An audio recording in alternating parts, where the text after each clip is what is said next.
So I have made this project on Principles of Management by Henry Fayol. So let's explore this.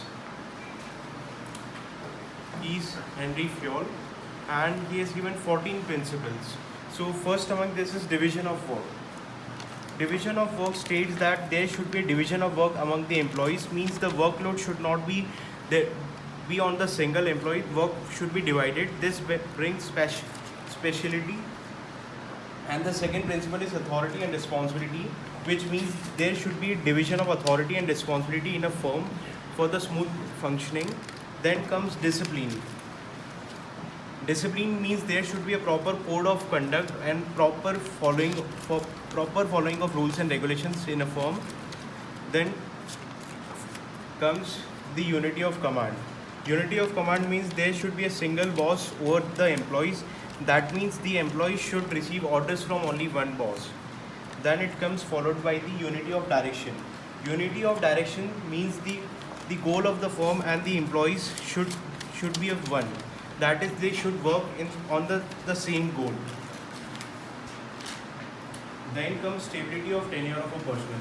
Henry Fayol suggests that the employee should not be suddenly transferred or terminated. There should be stability in the firm. Then after this comes remuneration. According to the Henry Fayol, remuneration states that every employee should get proper remuneration for which can be in the form of bonus. Then comes the principle of order.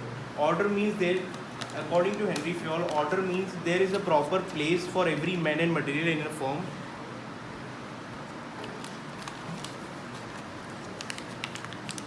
Then comes initiative.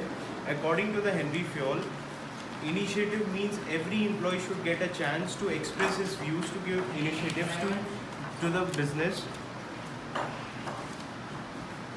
So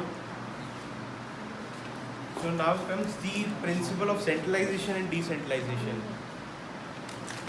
Centralization means power is in the hands of only the owners, and decentralization means there is a division of work, that is, employees also get some power.